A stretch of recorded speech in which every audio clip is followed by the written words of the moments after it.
ലൈംഗിക ആരോപണങ്ങൾക്ക് പിന്നിൽ ഗൂഢാലോചനയുണ്ടെന്ന് വേടൻ. ഗവേഷക വിദ്യാർത്ഥിയുടെ പരാതിയിൽ ചോദ്യം ചെയ്യലിനായി എറണാകുളം സെൻട്രൽ പോലീസ് സ്റ്റേഷനിൽ ഹാജരായപ്പോഴായിരുന്നു വേടന്റെ ഈ പ്രതികരണം.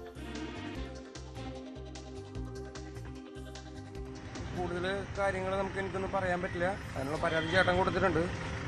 ഈ തെക്കൻ്റെ ഇറക്കം കേസൊക്കെ ഒന്ന് കഴിയട്ടെ, ബാക്കിയുള്ള കാര്യങ്ങളൊക്കെ പിന്നെ സംസാരിക്കാൻ പറ്റും. ഗൂഢാലോചന സംശയമുണ്ടോ? എനിക്കൊരു സംശയമില്ലായിരിക്കില്ല ഗൂഢാലോചനയുടെ കാര്യത്തിൽ. ഉണ്ട്, തീർച്ചയായിട്ടും സംശയമുണ്ട്. അതിനുള്ള കാര്യങ്ങളൊക്കെ പിന്നെ ഒരു ദിവസം വന്ന് പറയുന്നത്. ആദ്യം ഈ തിരക്കൊന്ന് കഴിയട്ടെ. ഒന്ന് കടന്നോട്ടെ. നവമി ദിനേശ് ചേരുന്നു കൊച്ചിയിൽ നിന്ന്. നവമി, വേടന്റെ കേസ് എന്തായി? എന്തായാലും കോടതിയിൽ പറഞ്ഞ അതേ കാര്യങ്ങൾ തന്നെയാണല്ലോ ആവർത്തിക്കുന്നത് വേടൻ.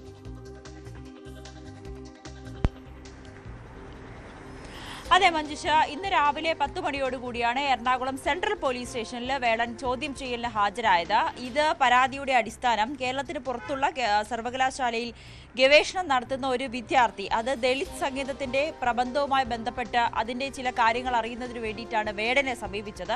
തുടർന്ന് വേടൻ കൊച്ചിയിലെ ഫ്ളാറ്റിലേക്ക് വരാൻ ആവശ്യപ്പെടുകയും അവിടെ വെച്ച് ലൈംഗിക അതിക്രമം നടത്തി എന്നായിരുന്നു ഈ പെൺകുട്ടി ആദ്യം മുഖ്യമന്ത്രിക്ക് നൽകിയ പരാതി. പിന്നീടാണ് ആ പരാതി എറണാകുളം സെൻട്രൽ പോലീസിന് കൈമാറുകയും ചെയ്തത്.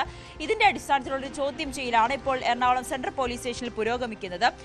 ഇതിൽ വേടനെതിരെ സ്ത്രീത്വത്തെ അപമാനിക്കുക, ലൈംഗിക അതിക്രമം നടത്തുക, അശ്ലീല പ്രയോഗം, ലൈംഗിക അംഗവിക്ഷേപങ്ങൾ കാണിക്കുക എന്നീ വകുപ്പുകൾ ചുമത്തിയാണ് ഇപ്പോൾ പോലീസ് കേസെടുക്കുകയും ചെയ്തിരിക്കുന്നത്. എന്തായാലും ജാമ്യമുള്ളതിനാൽ അറസ്റ്റ് രേഖപ്പെടുത്തി വിട്ടയക്കുന്ന ഒരു നടപടിക്രമമായിരിക്കും പോലീസിന്റെ ഭാഗത്തു നിന്നും ഉണ്ടാകുക. കഴിഞ്ഞ ദിവസമായിരുന്നു തൃക്കാക്കര പോലീസ് സ്റ്റേഷനിൽ 2 ദിവസം ചോദ്യം ചെയ്യലിന് ഹാജരായി. അത് യുവ ഡോക്ടർ നൽകിയ പരാതിയിലുള്ള ചോദ്യം ചെയ്യൽ, പിന്നീട് അറസ്റ്റ് രേഖപ്പെടുത്തി വിട്ടയക്കുന്ന സാഹചര്യം.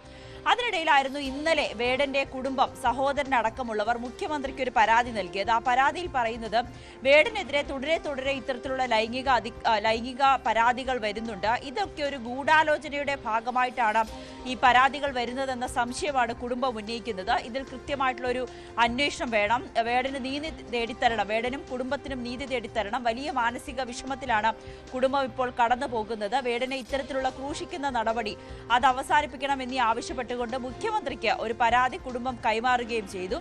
എന്തായാലും വേടൻ അതിലാണ് ഇന്നൊരു പ്രതികരണം നടത്തിയത്. തനിക്കും ഈ ഒരു ഗൂഢാലോചന നടക്കുന്നുണ്ടോ എന്ന് സംശയമുണ്ട്.